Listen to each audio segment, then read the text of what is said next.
Hello everyone, welcome to my YouTube channel science and magic. तो बहुत दिनों बाद हम मिल रहे हैं। सो बेसिकली आज हम पढ़ने वाले हैं बहुत इम्पॉर्टेंट चैप्टर क्लास 10th का अध्याय 12, जिसका नाम है विद्युत यानी कि इलेक्ट्रिसिटी। अगर हम पेपर के मायने से देखें तो ये जो चैप्टर है एग्ज़ाम में बहुत इम्पॉर्टेंट है, वेरी वेरी इम्पॉर्टेंट कह सकते हैं आप। और इससे जो क्वेश्चन है 10 से 12 मार्क्स के क्वेश्चन आते हैं आपके इससे, तो एग्ज़ाम पॉइंट ऑफ व्यू से बहुत ज़्यादा इम्पॉर्टेंट चैप्टर है। मैं कोशिश करूँगी आपको बहुत ही बेसिक लेवल से समझाने की। वीडियो को शुरू से अंत तक देखिएगा ताकि आपको एक एक चीज़ अच्छे से समझ में आए। अगर कहीं भी डाउट होगा तो आप कमेंट में पूछ सकते हैं या आप टेलीग्राम चैनल पे भी मेरा मैसेज करके पूछ सकते हैं। तो टाइम को बिना वेस्ट किए हुए चलिए शुरू करते हैं। अगर वीडियो आपको अच्छा लगेगा तभी, जब आप पूरा देखिएगा तो अच्छा लगे तो आप चैनल को सब्सक्राइब कीजिएगा, वीडियो को शेयर कीजिएगा और बहुत ज़्यादा मेहनत कीजिए क्योंकि सिर्फ आपके 1 महीने बचे हैं पेपर में प्रॉपर। तो ऑल द बेस्ट एंड बहुत सारा पढ़ाई कीजिए। तो चलिए शुरू करते हैं। विषय विज्ञान अध्याय 12 विद्युत यानी कि इलेक्ट्रिसिटी। इलेक्ट्रिसिटी या विद्युत है क्या एक तरह से अगर हम माने तो क्या है ये? तो अगर हम बात करें कि विद्युत इलेक्ट्रिसिटी है क्या, तो ये क्या है? फॉर्म ऑफ एनर्जी है, ऊर्जा का एक दूसरा रूप है। ऊर्जा का दूसरा क्या है? रूप है। अगर हम बात करें कि हम ऊर्जा के विभिन्न प्रकार के बारे में पढ़ते हैं, जैसे हम प्रकाश ऊर्जा पढ़ते हैं, जैसे हम हीट ऊष्मीय ऊर्जा पढ़ते हैं, और हम विद्युत ऊर्जा भी पढ़ते हैं, यांत्रिक ऊर्जा पढ़ते हैं। यानी कि ऊर्जा का क्या है? विभिन्न प्रकार का रूप है। अगर हम बात करें प्रकाश ऊर्जा का, तो प्रकाश ऊर्जा का जो उच्चतम और सबसे बेस्ट स्रोत है वो क्या है? सन है, आपका सूर्य है ना। अगर हम बात करें ऊष्मीय ऊर्जा का तो भी आपका प्रकाश से ही मिल जाता है। तो अगर हम बात करें ऊर्जा का सबसे बेहतर और बड़ा रूप क्या है, तो प्रकाश है, जो कि आपका सूर्य है। लेकिन वहीं हम बात करें अपने जीवन में बीती जो और भी चीज़ें हम ऊर्जा के फॉर्म में यूज करते हैं, तो आपका जो विद्युत है, इलेक्ट्रिसिटी है, वो भी हमारे जीवन में बहुत इंपॉर्टेंट रोल निभाती है। तो विद्युत क्या है? ऊर्जा का एक रूप है। विद्युत यानी इलेक्ट्रिसिटी क्या है? ऊर्जा का एक रूप है। अगर हम बात करें इलेक्ट्रिक एनर्जी की या विद्युत ऊर्जा की, तो किसी चालक में विद्युत आवेश प्रवाहित होने से जो ऊर्जा व्यय होती है उसे विद्युत ऊर्जा कहते हैं। अब विद्युत ऊर्जा को समझने के लिए सबसे पहले हमें समझना होगा आवेश को। सबसे पहले हमें क्या समझना होगा? किसे समझना होगा? आवेश को। आवेश क्या है आपका? चार्ज क्या है आपका? अगर हम बात करें आवेश की, तो आवेश जो है आपका कुछ नहीं है, आपका फ्लो ऑफ इलेक्ट्रॉन है। अगर हम बात करें कि अगर आप 9th क्लास की बात करें, तो 9th क्लास में हमने सबसे पहला जो चैप्टर है पढ़ा था क्या? हमारे आसपास के पदार्थ, है ना। हमने पढ़ा था पदार्थ के बारे में। पदार्थ के बारे में पढ़ा था हमने। पदार्थ जो है हमारे किस चीज़ों से बने हैं? परमाणुओं से। किन से बने हैं? परमाणु से। परमाणु से हमारे पदार्थ बने हैं। थोड़ा सा बेसिक मैं आपको समझाती हूँ ताकि चीज़ें अच्छी तरीके से समझ में आए। परमाणु आपके और आगे डिवाइडेड है किस में? इलेक्ट्रॉन में, प्रोटॉन में और न्यूट्रॉन में। ऐसे कई प्रकार से परमाणु को भी टुकड़े टुकड़े में किया जाता था। पहले वैज्ञानिकों ने कहा कि पदार्थ को क्या है, एक तरह से ऐसा कुछ भी जो स्थान घेरता हो, जिसका अपना द्रव्यमान हो, क्या कहलाता है? पदार्थ को पदार्थ कहलाता है। अगर हम पदार्थ को छोटे छोटे टुकड़ों में विभाजित करें तो क्या बन जाता है? परमाणु। तो पहले जो बहुत सारे वैज्ञानिक थे बोले थे परमाणु जो है अविभाज्य है, परमाणु को हम और टुकड़ों में तोड़ नहीं सकते। लेकिन आपके डाल्टन थ्योरी के बाद जब जे थॉमसन आए, तो थॉमसन ने क्या करा? उन्होंने बताया कि आपका जो परमाणु है वो क्या है? एक तरह से पॉजिटिवली चार्ज है, धनावेशित है, उसके अंदर इलेक्ट्रॉन बैठे हैं, यानी कि इलेक्ट्रॉन की खोज की आपके जे थॉमसन ने। फिर आपके प्रोटॉन की खोज की, है ना, गोल्डस्टीन ने। फिर आपके न्यूट्रॉन की खोज की चैडविक ने। तो द फ्लो ऑफ इलेक्ट्रॉन, अगर हम बात करें एक सर्किट की, अगर हम एक सर्किट बनाते हैं, एक सर्किट के अंदर आपका दो चीज होता है। एक होता है आपका पॉजिटिव टर्मिनल एक होता है नेगेटिव टर्मिनल। एक क्या होता है आपका? Negative terminal. अगर हम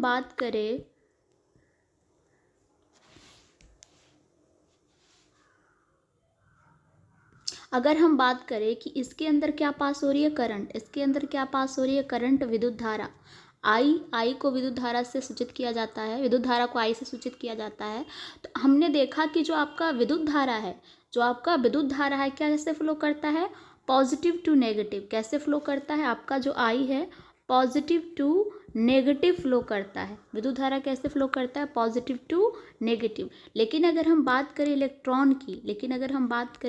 इलेक्ट्रॉन की तो जो आपका इलेक्ट्रॉन है वो नेगेटिव है। तो कैसे फ्लो करता है वो आपका? विद्युत धारा आपका इधर जाएगा। विद्युत धारा आपका कैसे जाता है? Positive to negative. लिखिए, लेकिन इलेक्ट्रॉन है आपका कैसे जाएगा? Negative to positive. इलेक्ट्रॉन की जो दिशा होगी हमेशा उल्टा रहेगी। वो किधर जाएगी? नेगेटिव टू पॉजिटिव जाएगी, क्योंकि खुद ये नेगेटिव है तो पॉजिटिव की तरफ क्या होगी? आकर्षित होगी। हमने पढ़ा है कि आपके जो सेम चार्ज होते हैं, सेम आवेश होते हैं, वो क्या करते हैं? आकर्षित नहीं, प्रतिकर्षित करते हैं, और जो अलग अलग होते हैं वो आकर्षित करते हैं। तो जो आपका विद्युत धारा है वो पॉजिटिव टू नेगेटिव जाता है, और जो आपका इलेक्ट्रॉन है वो कैसा जाता है? Negative to positive. विद्युत धारा के अपोजिट, विद्युत धारा के उल्टा। तो यही आपका आवेश है। आवेश क्या है? एक तरह से चार्ज है। किसी भी तत्व एलिमेंट में प्रेजेंट पॉजिटिव और नेगेटिव, धनात्मक और ऋणात्मक, यानी धना आवेश और ऋण आवेश, ये आपके जो है वही आवेश कहलाते हैं। वही क्या है? आपका आवेश है। तो विद्युत धारा कुछ नहीं है, rate of flow of charge है, यानी कि समय के साथ आवेश में परिवर्तन। समय के साथ आवेश में परिवर्तन ही क्या कहलाता है? विद्युत धारा कहलाता है। क्या कहलाता है आपका? विद्युत धारा कहलाता है। और अगर हम बात करें आवेश की, तो आवेश क्या है आपका? विद्युत धारा। समय के साथ आप कह सकते हो विद्युत धारा जो है आपका है फ्लो ऑफ करंट ही आपका क्या है? आवेश है। विद्युत धारा का प्रवाह ही क्या है? आपका आवेश है, चार्ज है। तो जैसे कि हमने इसमें पढ़ा है कि किसी चालक में विद्युत आवेश प्रवाहित होने से जो ऊर्जा व्यय होती है उसे ही क्या कहते हैं? विद्युत ऊर्जा। कहने का मतलब है कोई भी चालक है, मान लीजिए ये कोई धातु है ए बी, मान लीजिए आपका कॉपर है ये, तो कॉपर में जितनी विद्युत धारा प्रवाह हो रही है, और उस विद्युत धारा में आवेश प्रवाहित होने से जो ऊर्जा खर्च हो रही है, जो आपका आवेश यानी कि विद्युत धारा जा रही है, आपका आवेश यानी इलेक्ट्रॉन का फ्लो हो रहा है, और जो ऊर्जा उसमें खर्च हो रहा है वही क्या है? आपका विद्युत ऊर्जा है। वही ऊर्जा क्या है? आपका विद्युत ऊर्जा है। यदि किसी चालक के सिरों के बीच विभवांतर वोल्ट हो तो क्यू कूलाम्ब आवेश के चालक के एक सिरा से दूसरे सिरा तक ले जाने में विद्युत ऊर्जा ये होगी। कहने का मतलब है कि यदि किसी चालक के सिरे के बीच विभवांतर, मान लीजिए इसको मुझे ए और बी का कितना आपका इलेक्ट्रिसिटी कह सकते हो, कितना आपका कह सकते हो कि एनर्जी लगा है, इलेक्ट्रिसिटी लगा है, तो उसको किससे मापते हैं? वोल्ट से। उसे किससे मापते हैं? वोल्ट से, है ना? वी। आगे हम इसको डिटेल में पढ़ेंगे। कूलाम्ब आपका क्या है? सी कूलाम्ब क्या है? आपका आवेश का एसआई मात्रक है। आवेश का एसआई मात्रक है। आवेश को क्यू, कैपिटल क्यू या स्मॉल क्यू से सूचित करते हैं। दोनों में से किसी से भी आप दिखा सकते हो। तो यहाँ पे लिखा है क्यू। कूलाम्ब आवेश के चालक के एक सिरे से दूसरे सिरे तक ले जाने में व्यय विद्युत ऊर्जा। डब्ल्यू इक्वल टू क्या हो जाएगा आपका फॉर्मूला?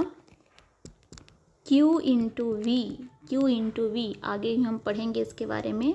विद्युत ऊर्जा इक्वल टू हो जाएगा आवेश इंटू विभवांतर या वोल्ट। ठीक है। अगला क्या है आपका? विद्युत परिपथ, इलेक्ट्रिक सर्किट। किसी विद्युत धारा के सतत तथा बंद पथ को विद्युत परिपथ कहते हैं। सतत यानी कि चलने वाली पथ को। अब इसमें हम सिंबल पढ़ेंगे। एक दो प्रकार के होता है। अगर ये इसको आपको इस प्रकार की यहाँ एक की देख रही है, इस वाले पॉइंट पे देखेंगे तो इसे बोलते हैं बंद परिपथ। इसे क्या बोलते हैं? बंद परिपथ।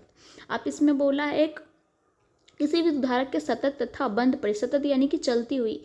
एक होता है खुला। अगर मैं इसके अंदर ये पॉइंट ना डालूं, बस इस तरीके से बनाऊं, तो ये बोलूँगा खुला परिपथ। इसके अंदर क्या है? बंद नहीं है, खुला परिपथ। तो ये पूरा सर्किट ही क्या है? किसी विद्युत धारा के सतत तथा बंद पथ को विद्युत परिपथ कहते हैं, जिसे इंग्लिश में बोलते हैं इलेक्ट्रिक सर्किट। इसमें क्या है आपका? ये वाला हिस्सा आपका बैटरी है, ये वाला हिस्सा आपका बल्ब है, ये वाला हिस्सा आपका एमीटर है। एमीटर क्या करता है, विद्युत धारा को मापता है एम्पियर में। और ये वाला आपका स्विच है, स्विच यानी कि बटन, वहाँ से आप ऑन ऑफ कर सकते हो। अगर इसे बंद रखिएगा तो इसमें इलेक्ट्रिसिटी पास नहीं होगी। अगर आपको इसको इस तरीके से रखना है ओपन, तो इसके अंदर से इलेक्ट्रिसिटी पास होगी।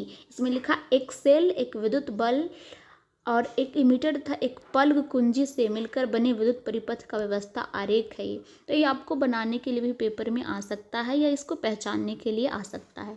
इसकी पूरी टेबल है यहाँ पे, ये आपको बहुत इंपॉर्टेंट है, वेरी वेरी इंपॉर्टेंट। यहाँ से क्वेश्चन पूछे जाते हैं तो इसको आपको याद रखना है। देखिए, विद्युत सेल आपका सिंपल एक चीज़ बड़ा होना चाहिए। अगर विद्युत सेल बना रहे हैं आप, सेल और बैटरी में फ़र्क क्या है ये मैं आपको बता रही हूँ। ये आपका बड़ा होना चाहिए और दूसरा वाला छोटा होना चाहिए। तो जो आपका बड़ा वाला है लाइन, वो हमेशा पॉजिटिव रहेगा, पॉजिटिव। और जो आपकी छोटी वाली लाइन है वो हमेशा नेगेटिव रहेगी। ये धनात्मक है तो बड़ी रहेगी लाइन, और ये ऋणात्मक है। तो अगर आपका सिर्फ इस तरीके से दे रखा है तो ये आपका विद्युत सेल है। क्या है आपका, ये विद्युत सेल है। लेकिन आपको बैटरी चाहिए तो बैटरी आपका कह सकते हैं सेलों का संयोजन को ही बैटरी कहते हैं।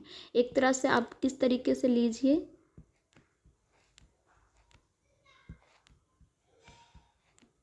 ये आपका नेगेटिव हो गया, ये आपका पॉजिटिव हो गया। तो ये क्या है, यहाँ पे 1 2 3 सेल है। तो सेलों के संयोजन को ही क्या कहते हैं, बैटरी कहते हैं। सेलों के संयोजन को क्या कहते हैं, बैटरी कहते हैं। खुली प्लग कुंजी अथवा स्विच, ये आपका खुला हुआ है, अभी मैंने ऊपर बताया। और इसके अंदर अगर पॉइंट है इस तरीके से तो ये आपका बंद हो गया। तार संधि, ये आपका एक तार है, इसी में आप एक और तार ला करके जोड़ दीजिए इस तरीके से, तो ये आपका हो गया तार संधि। यहाँ पे तारों का मिलना, 2 तार जुड़ी हुई है इसलिए तार संधि। तीसरा है आपका बिना तार संधि, यानी कि एक तार आपका आया और इस तरीके से ऊपर से एक और तार आ गया, ऊपर से एक और तार आ गया, तो इसमें कोई गांठ नहीं है, बस ऊपर से जा रहा है। तो ये आपको हो गया बिना तार संधि, क्रॉसिंग कह सकते हो। ये आपका बल्ब का साइन है, ये वाला साइन आपका बल्ब का है। प्रतिरोधक, रेजिस्टेंस इंग्लिश में बोलते हैं। प्रतिवर्ती प्रतिरोधक अथवा धारा नियंत्रक, यानी कि कह सकते हैं आपका जिससे प्रतिरोधकता को नियंत्रित करता है या विद्युत इलेक्ट्रिसिटी को नियंत्रण में रखता है, वही आपका रेजिस्टिविटी है। ये आपका एमीटर हो गया, ये आपका वोल्ट मीटर हो गया। अब इनके बारे में हम डिटेल में पढ़ते हैं आगे। सबसे पहला और इम्पोर्टेंट चीज़ है चार्ज। चार्ज के बारे में आपसे पेपर में क्वेश्चन पूछे जाते हैं, इंपॉर्टेंट है बहुत ज़्यादा ये, इसको अच्छे से समझिएगा। चार्ज आपका कुछ नहीं है, आपका फ्लो ऑफ इलेक्ट्रॉन है, यानी कि इलेक्ट्रॉन का फ्लो करना यानी कि किसी भी इलेक्ट्रिक सर्किट में जाना ही क्या है, आपका आवेश है। मैं अभी बताया मैंने, बड़ा वाला चीज़ आपका पॉजिटिव है, नेगेटिव है आपका छोटा वाला लाइन। तो ये आपका क्या है, आई जा रहा है विद्युत धारा। अगर हम बात करें आपका जो विद्युत धारा कैसा जाता है, पॉजिटिव टू नेगेटिव। लेकिन अगर नेगेटिव टू पॉजिटिव जा रहा है वो क्या है आपका इलेक्ट्रॉन, यही आपका आवेश है। तो यहाँ पे देखिए, आवेश परमाणु का एक मूल कण होता है। यह धनात्मक भी हो सकता है और ऋणात्मक भी हो सकता है, यानी पॉजिटिव भी हो सकता है और नेगेटिव भी हो सकता है। समान आवेश एक दूसरे को प्रतिकर्षित करते हैं और असमान आवेश एक दूसरे को आकर्षित करते हैं। कूलम्ब सी आवेश का एसआई मात्रक है। कूलम्ब एक साइंटिस्ट थे, वैज्ञानिक थे, उन्हीं के नाम पर आवेश यानी चार्ज पर उन्होंने बहुत ज़्यादा काम किया, तो उन्हीं के सम्मान में कूलम्ब इसका एसआई मात्रक रखा गया। एक कूलम्ब आवेश 6 × 10⁻18 इलेक्ट्रॉनों पर उपस्थित आवेश है और एक इलेक्ट्रॉन पर आवेश 1.6 × 10⁻19 कूलम्ब है। ये ऋण आवेशित है। ऋण आवेशित इसलिए है क्योंकि इलेक्ट्रॉन पे कैसा चार्ज होता है, नेगेटिव होता है, इलेक्ट्रॉन पे नेगेटिव होता है। तो ये वैल्यू तो आपको याद करनी की है। ये वैल्यू कैसे निकली है ये मैं आपको बताऊंगी अभी न्यूमेरिकल्स के थ्रू। ये आप क्लास 9th में अगर आप 3rd चैप्टर और 4th चैप्टर पढ़े हैं, मतलब कि आपके परमाणु और अणु और परमाणु की संरचना, तो उसमें इलेक्ट्रॉन का आपका चार्ज दिया हुआ है जो कैलकुलेट किया है किसने, आपके जे थॉमसन ने। ठीक है, अगर हम बात करें आवेश की, तो आवेश का क्या फॉर्मूला है, Q = NE। एन Q आपका क्या है, कुल आवेश, आप कैपिटल Q भी ले सकते हैं, स्मॉल q भी ले सकते हैं। N आपका है इलेक्ट्रॉनों की संख्या और E क्या है आपका इलेक्ट्रॉन पर आवेश। E क्या है आपका इलेक्ट्रॉन पर आवेश। अब देखिए जो ये वाली वैल्यू है 6 × 10⁻18 इलेक्ट्रॉन पर उपस्थित आवेश, इसको कैसे निकालना है। एक कूलम्ब का आवेश आपको कैसे